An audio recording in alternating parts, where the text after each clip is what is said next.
esos elementos era esto, de, de entender que Dios se estaba acercando en un ser humano. Esa era la esencia del mensaje y lo vamos a ir viendo ahora, ¿no? Fíjense, en este pasaje está marcando que siendo en forma de Dios, no se aferró a esa igualdad con Dios, sino que se vació a sí mismo y se hizo forma de esclavo, o sea, de ser humano. Esa es la intención de este pasaje. Ya paso al siguiente para ir mostrando más todavía esta idea. El pasaje nos recuerda, por un lado, el Génesis, cuando Adán y Eva habían sido creados a imagen de Dios. Esa es una expresión bíblica, o vuelvo otra vez, es importante siempre tener en cuenta los orígenes judíos de esto, ¿no? Y ese ser semejante a Dios significa ser humano, no es ser Dios. Y nosotros también, cuando hemos leído el Génesis, leemos que Adán y Eva comieron del fruto y porque querían ser igual a Dios. Pero, ¿qué sentido querían ser igual a Dios? En este sentido del tercer punto, tomar la iniciativa propia y ellos tomar el control, digamos, por decirlo de otra manera, el control de las cosas. Esa fue la tentación del ser humano, que ellos sintieron que ser igual a Dios era, ustedes tienen que tomar el control de las cosas, ¿no? Y esa es la tentación que va a recibir Jesús, fíjense, cuando el diablo lo tienta en el desierto. Son tres tentaciones en las que el diablo le está ofreciendo, a través de la prueba, está ofreciéndole manejar la cosa vos de la manera que te, como humano inclusive. Tenés hambre, come pan. Que no querés tener todos los reinos del mundo, que es lo que queremos los seres humanos. Esa es la cuestión que tiene que ver la cuestión de la imagen de Dios con esto de la tentación, ¿no? El otro puntito para, digamos, para sintetizar esto es ser como Dios sería asumir plenamente su forma humana. Ese es el sentido de lo que Jesús está diciendo. Es decir, él sufrió la misma tentación que Adán y Eva, pero la superó. No necesitó ser diferente para llegar a cumplir lo que Dios le pedía, ¿no? Es un elemento muy difícil para nosotros comprenderlos a veces porque hemos sido formateados, digamos, por una comprensión muy insistente en la divinidad de Jesús, pero el pasaje no está hablando de la divinidad de Jesús.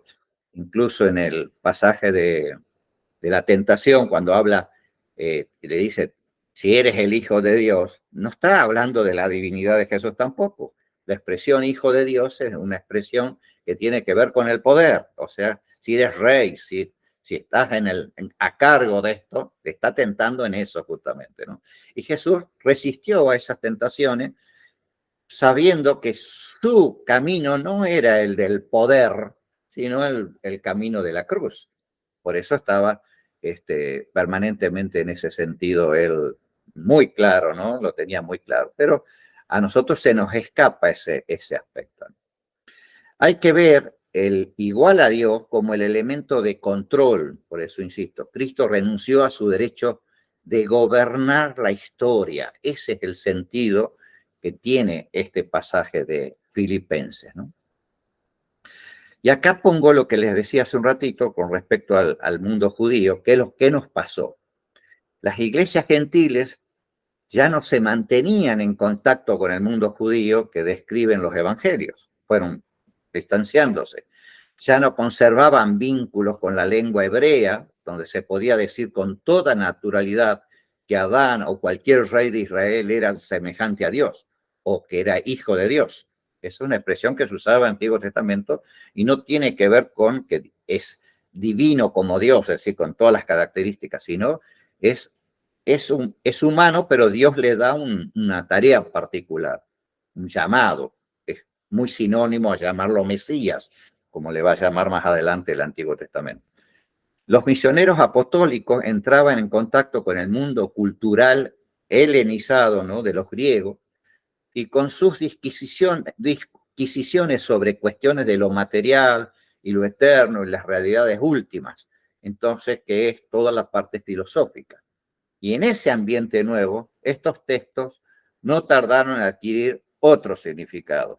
En ese nuevo contexto, la frase teniendo forma de Dios se va a referir a su preexistencia divina, a la segunda persona de la Trinidad, y lo vamos a ir entendiendo de esa manera, pero no es el sentido original.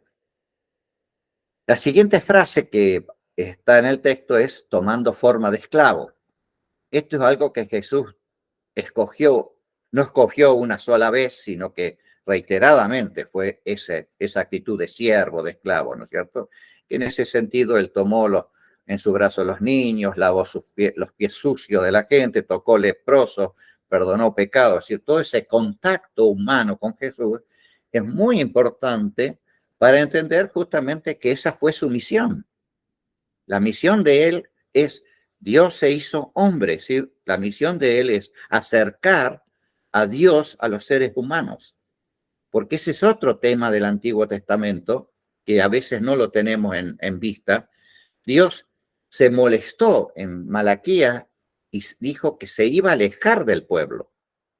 Entonces, en la persona de Jesús, el reino de Dios se acerca de nuevo. Y esa parte del mensaje la hemos perdido mucho. Y en ese sentido, en Jesús se hace sumamente humano. Y sigue el texto, fíjense, bien claro, manifestándose en forma humana, se humilló en obediencia aceptando la muerte y muerte de cruz. O sea, la intención de Jesús es hacerse humano. Es el fuerte, ¿no? Fue su elección, el cual por el gozo puesto delante de él sufrió la cruz, dice Hebreos 12, ¿no? Lo eligió, él y tenía gozo en elegir eso, ¿no? A pesar de lo que le costó, porque también nos dice el Evangelio de Lucas que él dice, Señor, si puedo pasar esta copa, pasa, pero lo aceptó, ¿no? Y en Hebreos dice esa expresión, ¿no?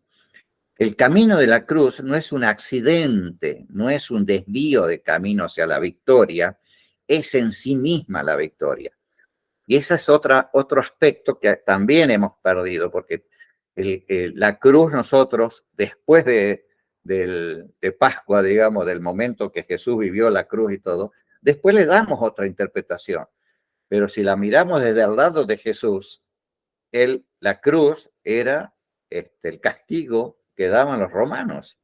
No era para salvarnos nosotros ahí en esa primera instancia. Era la manera de humanizarse de Jesús hasta lo último, digamos, que es lo que dice ahí, ¿no? Y se humilló en obediencia aceptando la muerte y muerte de cruz, ¿no? La tercera pregunta. ¿Cómo debemos obrar como comunidad de acuerdo a esta enseñanza de Pablo en este pasaje? Ahí viene la tercera pregunta y hago silencio de nuevo y vemos a ver qué piensan. ¿Cómo lo pueden relacionar lo que está diciendo Pablo, que es para la unidad de la iglesia, con esto de que está hablando de este Jesús que se hace humano?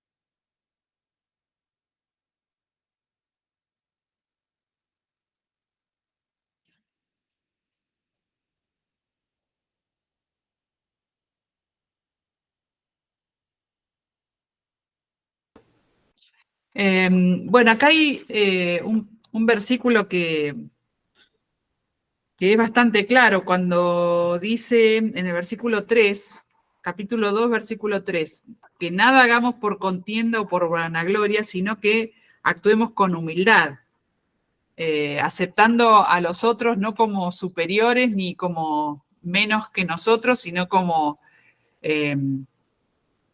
parte de lo nuestro.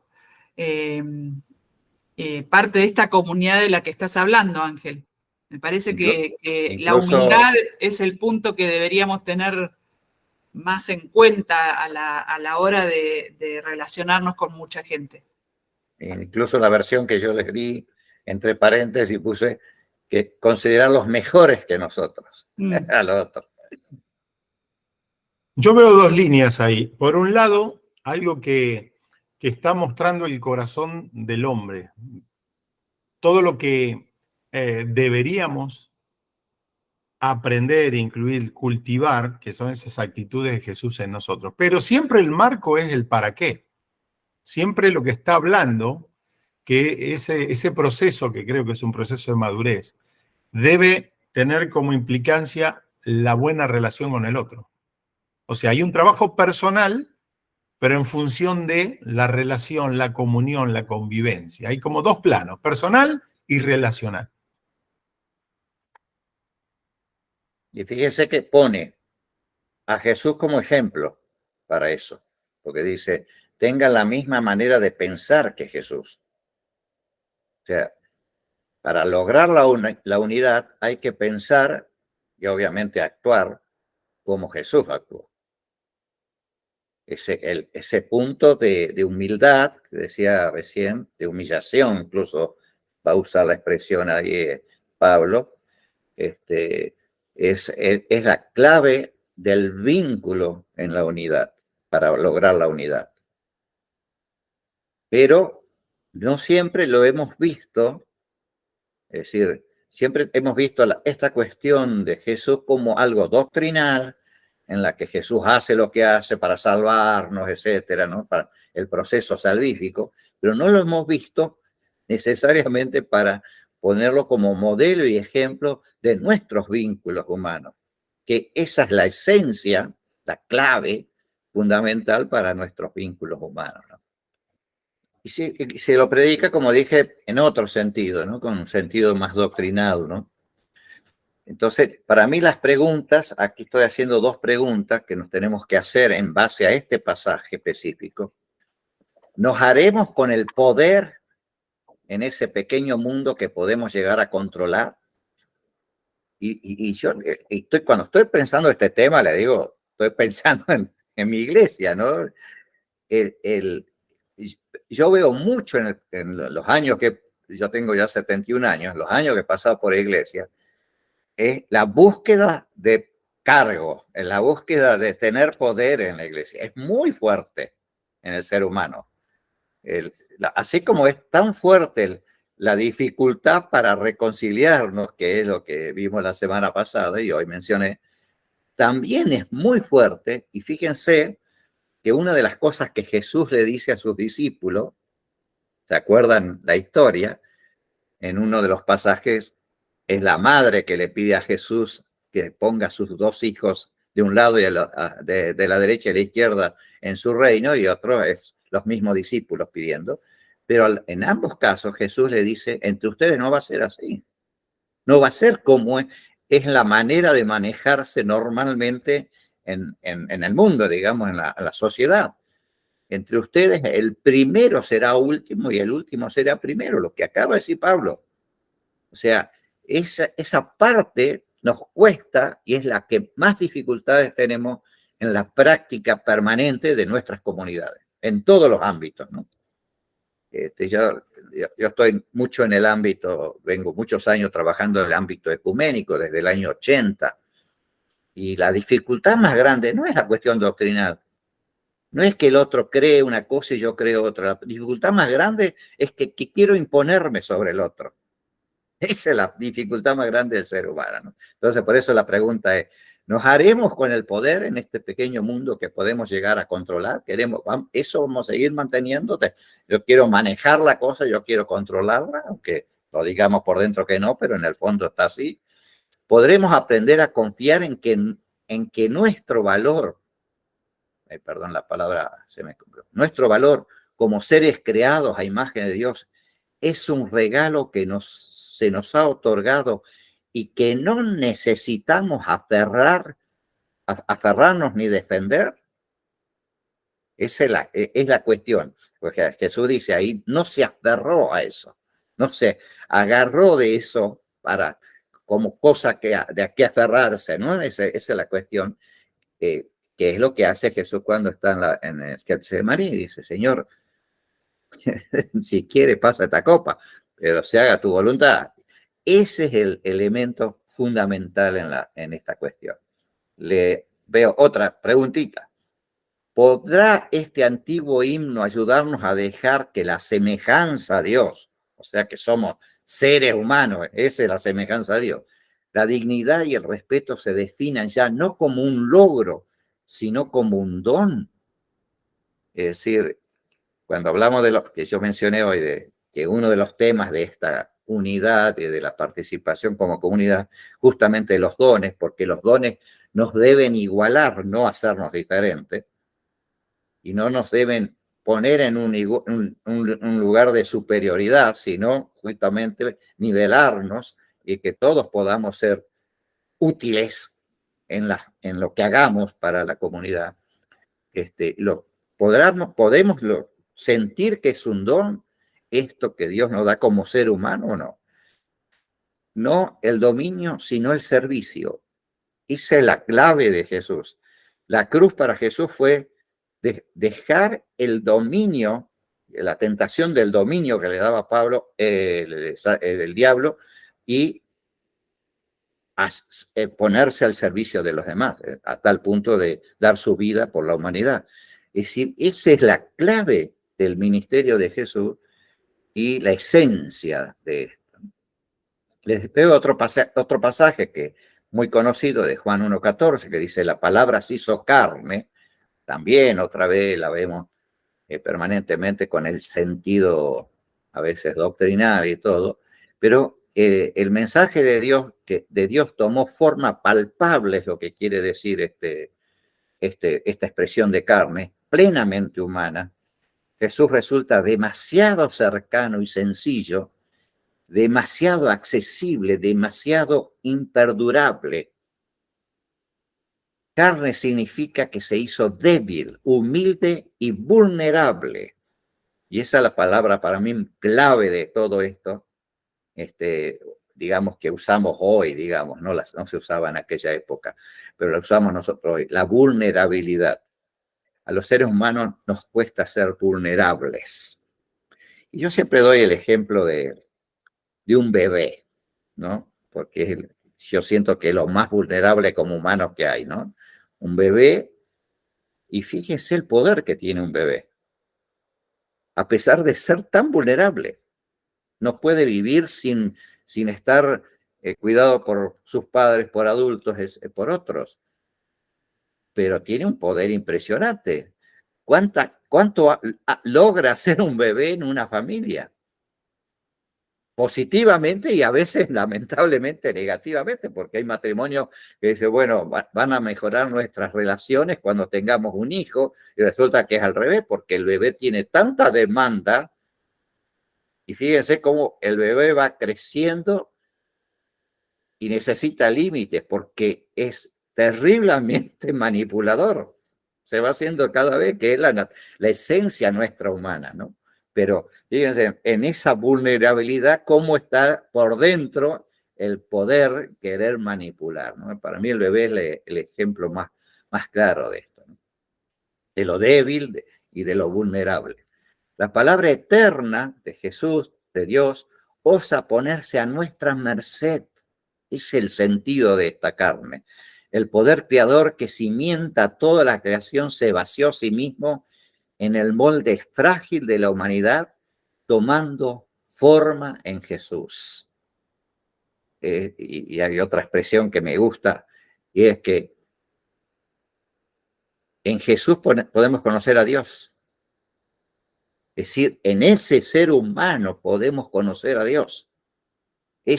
Porque otra vez insisto en ese mensaje bíblico que lo hemos perdido mucho por esta dicotomía que ha hecho el mundo de Platón, ¿no? De la filosofía platónica, y hemos perdido el valor de lo humano. Es decir, Dios quiere darle dignidad a la humanidad en poner a su Hijo a merced nuestra. Esa es la clave de este tema, ¿no? Ángel, el pastor levantó la mano. Sí, gracias por Eh, avisarme porque no los veo. sí, estoy tratando de pensar por qué hay una tendencia a pensar diferente, a escaparnos del humano. Creo, me atrevo a pensar, debe haber muchas razones, que nosotros asociamos lo humano con lo pecaminoso. O sea, Sí. lo humano no es santo. Entonces, hay una especie de temor, miedo, terror de ser humano, cuando Dios nos hizo humano, pero hay un eslabón, ahí hay algo que creo que nos complica la cuestión, porque nadie quiere pensar mal, nadie quiere entender mal las cosas, pero sí esta cuestión de esa tendencia a ver lo humano, creo que mucho tiene que ver por la relación que hay con lo humano, lo pecador, la necesidad del pecador de Cristo. Entonces, tiene, me parece, que ver con esto de la necesidad de un nuevo nacimiento para que lo espiritual se manifieste en lo humano. Creo que por ahí viene un poquitito eso que a veces puede llegar, pienso yo, a confundir. Estás en lo cierto y encima lo pecaminoso lo asociamos con lo sexual. Encima eso. Me haces acordar otro ejemplo de un misionero que estuvo en El Salvador como misionero, y él contaba, hablando justamente del Evangelio de Juan capítulo 1, contaba cómo en su congregación el pastor no podía tener hijos, entonces no pudieron tener hijos, no sé cuál de las dos tenían dificultades para tenerlo, pero no podían, entonces adoptaron.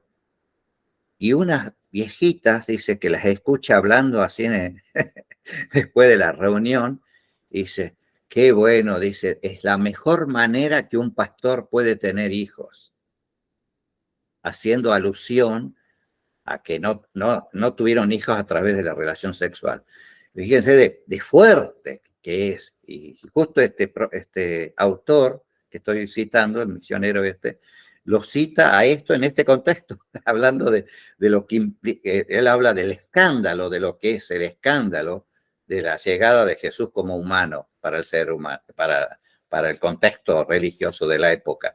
Ese escándalo de que lo humano llega a tener una dignidad que nosotros la hemos perdido precisamente por esta dicotomía que hemos creado entre lo espiritual y lo material, ¿no? Y lo humano. No, estoy como movilizado a pensar que uno de los grandes temas que tenemos relacionales en la iglesia es la famosa situación de juzgar al hermano, ¿sí?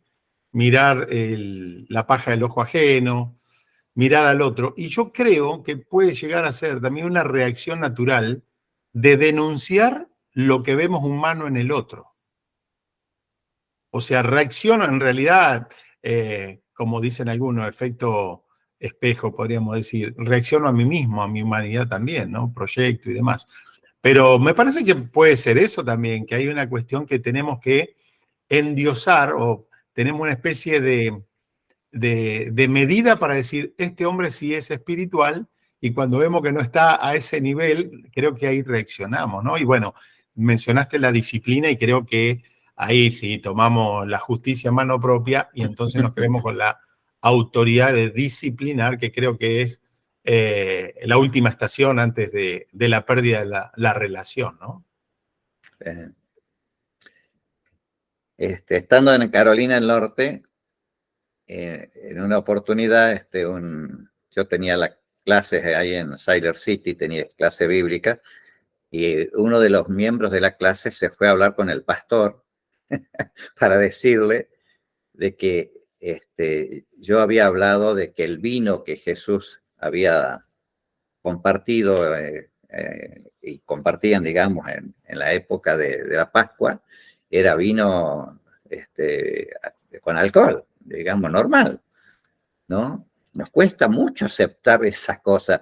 Es decir, se ha llevado en muchos tiempos, en muchos lugares, esta idea, no puede ser con vino con alcohol, así, punto, ya de entrada. Es decir, les quitamos la parte humana a todo, es muy fuerte. muy fuerte.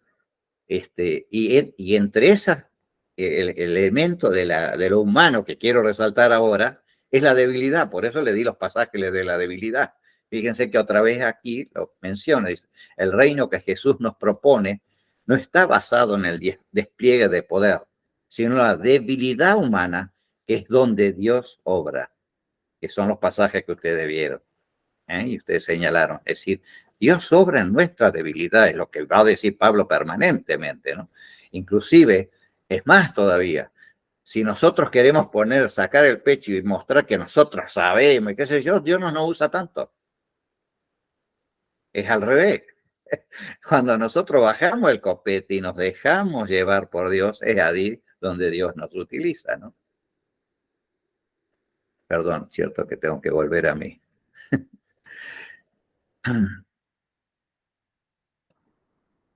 Aquí puse una frase que me encanta del autor que sigo, ¿no? Dice, el poder que cimienta la creación vino a nosotros, o sea, Dios, ¿no es cierto? El poder de Dios vino a nosotros asumiendo tal forma que es posible que nosotros le hagamos daño. No siempre hemos visto este elemento que Jesús nos permitió al matarlo en la cruz, ¿no? Llevarlo a la cruz, hacerle daño. Estamos haciendo daño a Dios en su Hijo. Esa es la cuestión esencial de esto. Y ahí viene la pregunta, ¿cómo relacionamos? Ya medio lo dije, pero ¿cómo relacionamos con estos pasajes de Pablo, ¿no?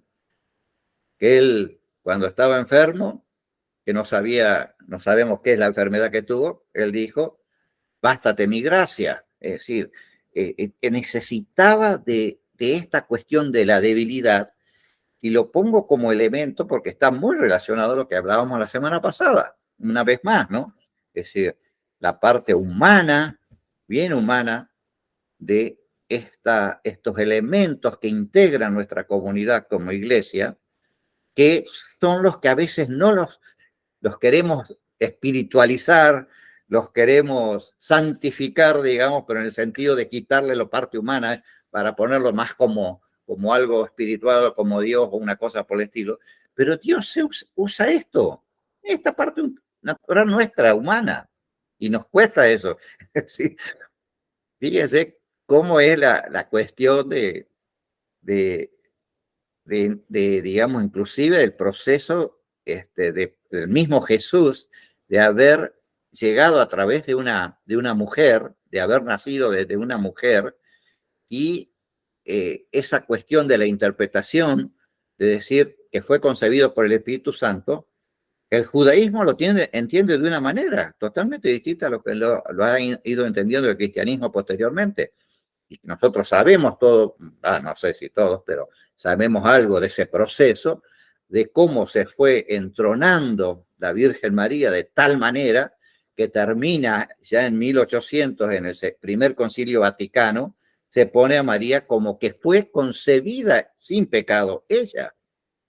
No solo Jesús, sino ella misma. Pero es todo un proceso que tiene que ver con esta deshumanización del ser humano, en el que se lo ve, como decía Silvano recién, como algo pecaminoso a esta cuestión, entonces no puede ser que haya sido de otra manera. Pero para el judaísmo no era así. No había conflicto.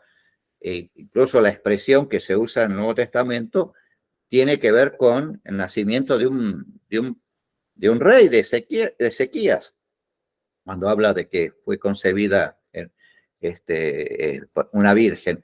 Es decir, no había conflicto en esa cuestión de lo sexual con lo corporal, con lo espiritual y todo, pero nosotros nos hemos ido enredando en eso por toda una tradición que duró siglos y siguió hasta el día de hoy, pero que nos ha dañado en estas cuestiones tan sencillas que tienen que ver con la vida práctica cotidiana del cuerpo de Cristo, ¿no? Por eso Pablo usa ahí en 1 Corintios 12 esa figura del cuerpo y habla de la mano y habla del cuerpo y de la cabeza y habla de, no recuerdo si es de la oreja, cosas, es decir, elementos concretos que tienen que ver con esto y tenemos que valorarlos tremendamente, mucho más de lo que valoramos, porque tenemos que reconocer que este cuerpo que tenemos, que nuestra vida como tal como es, con todos los efectos que tiene, es don de Dios.